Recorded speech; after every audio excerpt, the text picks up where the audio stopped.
Okay, first of all, great crowd today for a Sunday 12:30 start.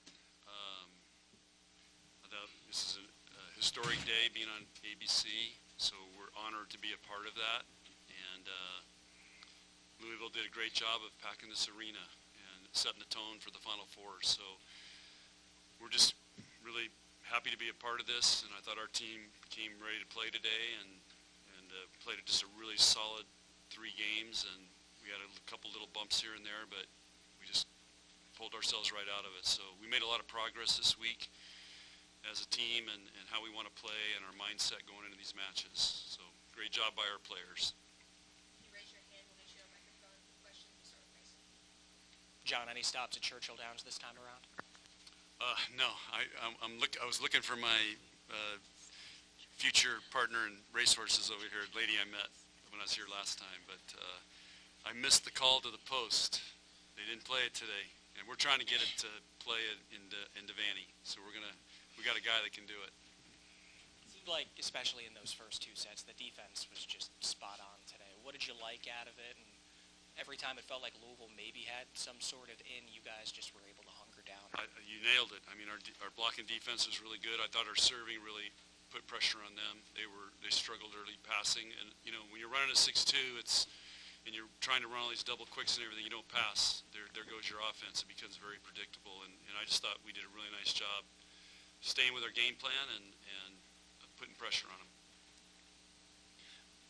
Lexi, how did what you were able to do from the service line really set the tone, what you could do in the match? Yeah, I think Coach really touched on that, but if you're able to be aggressive and get them off the net, it kind of makes it easier for our block and D to get in the right positions, gives us more time, and so I think that's an advantage of us, just giving us more time and allowing us to kind of form around what's happening, and we get to dictate it a little bit more, where when they're in system it becomes a little bit harder. How impressive was, but Lindsay ran 3 aces in a row, how impressive was that? I mean, we see it every day in practice. She's got a gnarly serve, but I think it shows it shows a lot about her that she was able to go back there and hit it 3 times. I mean, that's pretty impressive. You guys bring your mics closer. Oh, sorry.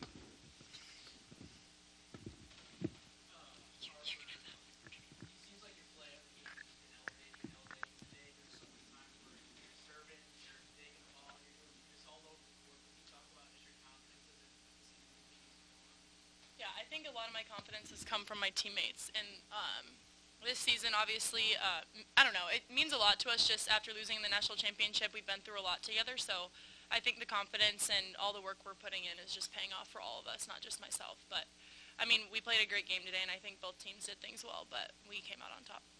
It seems like, you know, every time you play, you score, you don't score, the team comes together and smiles all over the place. Mhm. Can you talk about just the chemistry? Yeah, Coach just said it in the locker room. We play with each other and for each other, and that's something we try and incorporate in every match and every point. So I think that's what we stick to every time we play a game, and that's what we try and stick to in practice. So that's just part of our culture and how we work and how our team works together. So that's just what we do every day. Coach, back here again. When it comes to a player like Charity Looper, it seems like when she's on, the rest of that Louisville team was on, especially in that 3rd set. What did you see out of her? Well, I thought we did a pretty good job. She had a couple nice kills, but we got her subbed out. So, and I don't know if you were in our pregame meetings, but that's what we talked about. She's the key to that team, her and Anna. And again, I want to give Anna a lot of credit. I mean, she's been a warrior here for 4 years. She's turned this program. That kid's, she's a stud. Probably have a better relationship than any other coach in the country with Danny. When it comes to what you saw out of this Louisville team today at the end of their non-con, what makes them dangerous already, and what could make them dangerous as they make this stretch down, maybe back here for the postseason? Yeah, I mean, they've got the talent. I still think they're struggling a little bit maybe with what system they want to run. It'll be interesting to see what they decide to do. Because they ran a lot of different lineups today, mixing and matching, so at some point they've got to narrow it down. But that's a dangerous team, and you know, they got a great shot to be back here in December.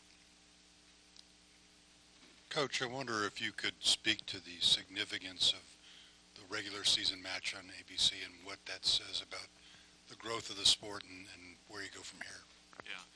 Well, I think ABC's done 2 matches, if I'm correct.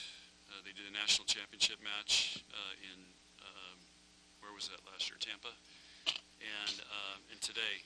So I was telling our players, but they don't understand this because you probably saw ABC Wide World of Sports growing up. We used to watch that every Sunday night. I mean, I could recite the whole thing, you know, thrill of victory, agony of defeat. I mean, that was ABC. And to think that here we got women's volleyball now on ABC, especially on a Sunday when there's a lot of football going on, NFL, and it just shows you where volleyball's going. It's growing like crazy, and there's a lot of great teams, and fans love it. For all three of you guys, talking about the environment today, over 14,000 people showing up. That was a Louisville record. Just to be able to play in front of an environment like this and knowing that you guys have played in plenty of great environments and this will eventually be the home to the Final Four and the Natty. What was it like for you to be in front of this crowd and possibly a preview of what could be to come for you guys down the road?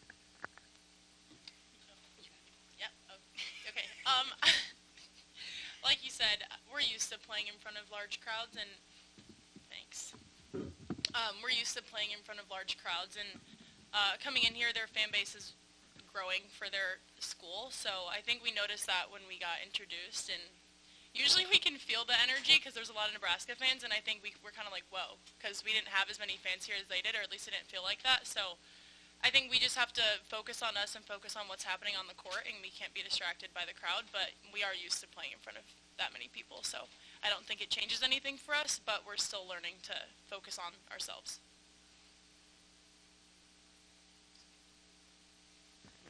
I think he wanted all three. Right.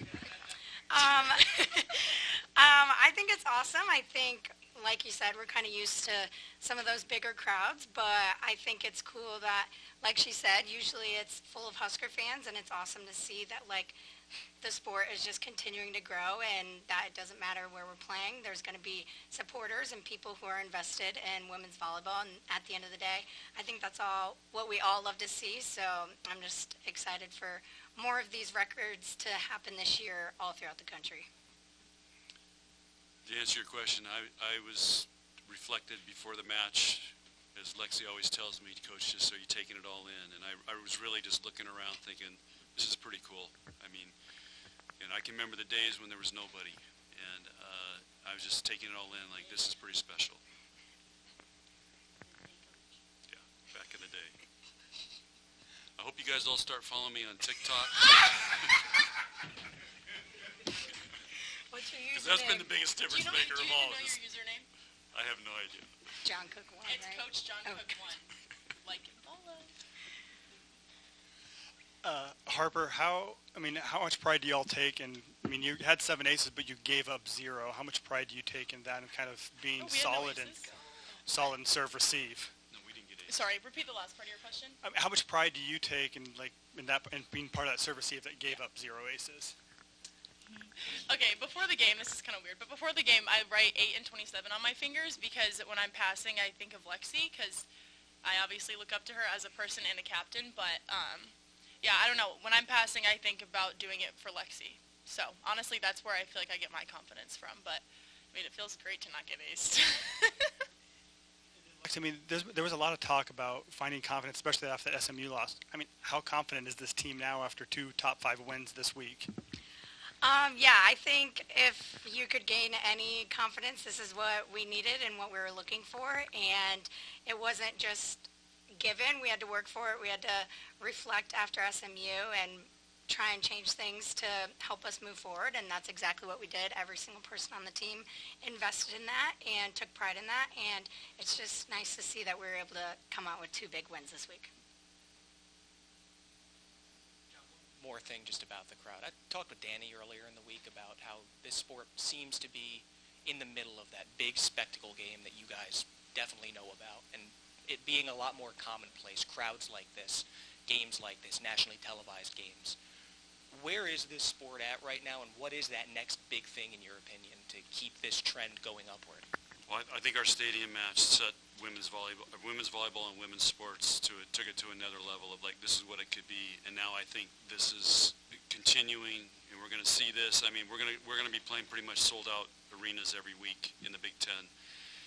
And so I just think it's a rocket ship going right now. Get on for the ride, and like I said, people love women's volleyball. I get more texts. I mean, okay, look at TikTok. That's just a great example of what people are watching. I make these really special TikTok videos of these guys, and it's hundreds of thousands of followers, and I just think people are engaged in volleyball and these athletes and everything going on, whether it's TikTok, Instagram, volleyball, what they're doing on their day off, what's it like in the locker room, and people are just fascinated with all of it, and then they go see these athletes go out there and perform and do amazing things. Final questions. Coach, talking about getting on the ride, a lot of Lincoln fans here. Can you just talk about just what Husker Nation means? I heard a couple of Big Red chants out there and all of that. Husker fans go everywhere, but they love Louisville because there's a lot going on here. Zach Bryan, Bourbon, the horses. So this is a cool place. We got to get back here in December so we can do it all again. John, is your eye okay? I don't know if people were debating if it's a TikTok on wrong or a horse No, accident. don't say anything. Yeah. We're doing a story time. Story- It's coming soon. It'll be Coming coming out. soon. It'll be It's coming coming out. soon. You can't say it now. Follow his TikTok. TikTok Drop it. exclusive. It'll be If you coming wanna out. know, you have to I have a follow little makeup his on TikTok. today.